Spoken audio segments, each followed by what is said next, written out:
Kottavi Raja and His Sleepy Kingdom. Author Yasaswini. Sampathkumar. Illustrator Henu. YAWN. Kottavi Raja was sleepy. His ministers were talking about a complex problem, and he was bored. He hadn't slept well last night, or the night before, or the 30 nights before that. He tried to concentrate on what they were saying, but the sentences were so garbled.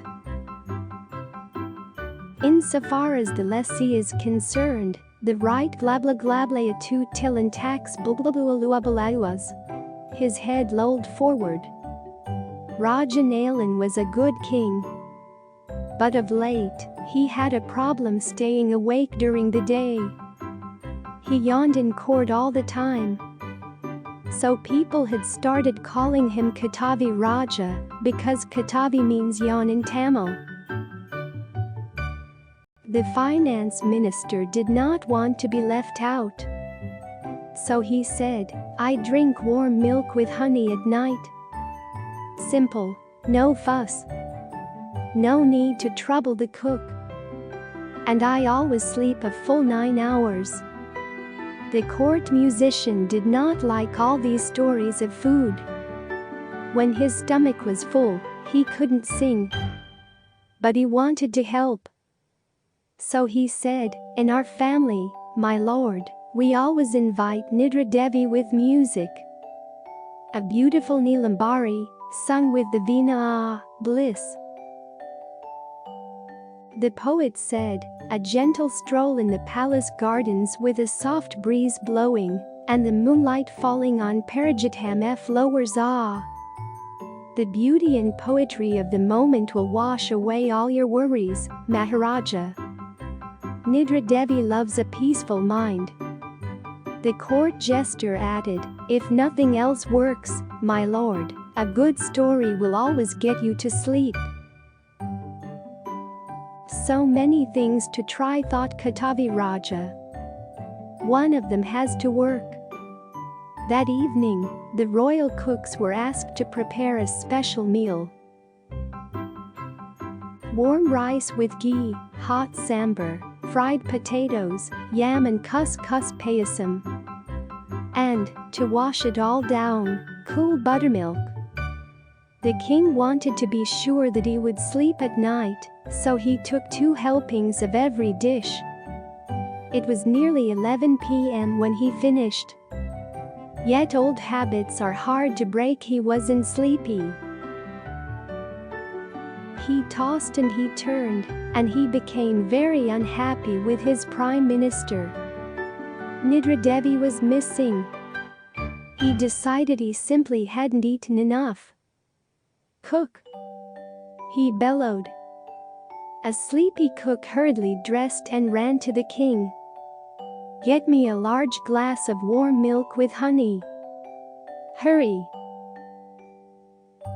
Kottavi Raja gulped it down. Ouch! He was zoo full. He couldn't get up, he couldn't move, and he definitely couldn't lie down and fall asleep. Perhaps I should try music, he thought. He sent for the court musicians. They came, turbans askew, with hurriedly tied dottas. It was past midnight. "Play Nilambari for me," he said. It was wonderful to listen to the melody in the still night. Kottavi Raja relaxed. What bliss! 20 minutes later, his eyelids began to droop. Then twang! Thud! The veena player had fallen asleep on his instrument. Dot! They began again.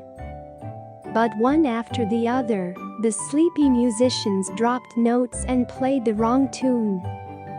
It was cacophony. Nidra Devi heard those tunes and bolted. And the king was wide awake and very annoyed. He remembered his jester's idea and summoned him. "Tell me a story," he said.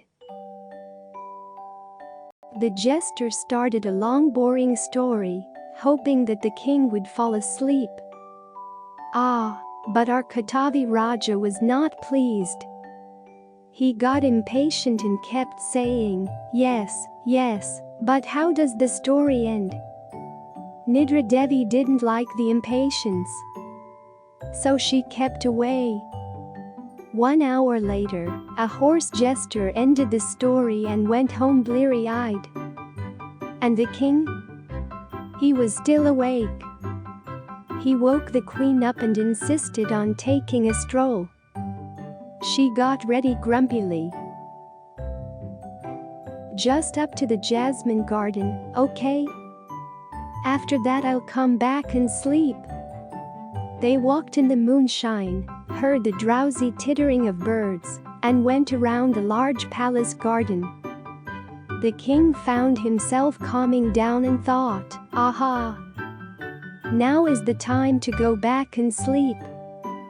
As he settled down, there was a dreamy silence all around, until he heard a curious rumbling from his stomach. The music, the story, the breeze, and the walk had made him hungry. The queen took matters into her hands.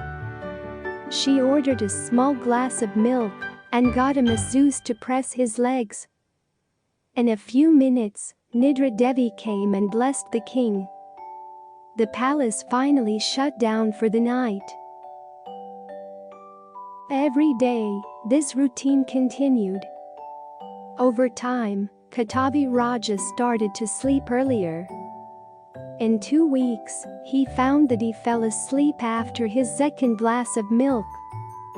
A few weeks after that, he started sleeping just after his walk. A month later, the jester's story put him to sleep. And finally, he managed to sleep right after dinner.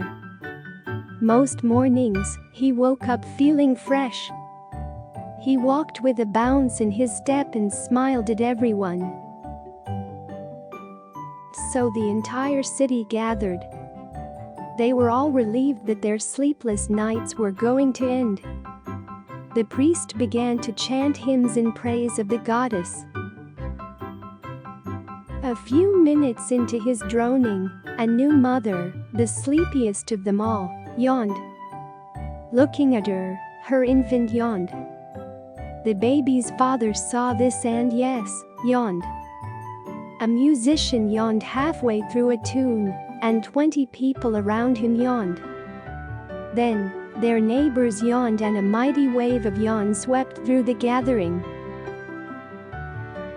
Nidra Devi couldn't resist the power of so many yawns.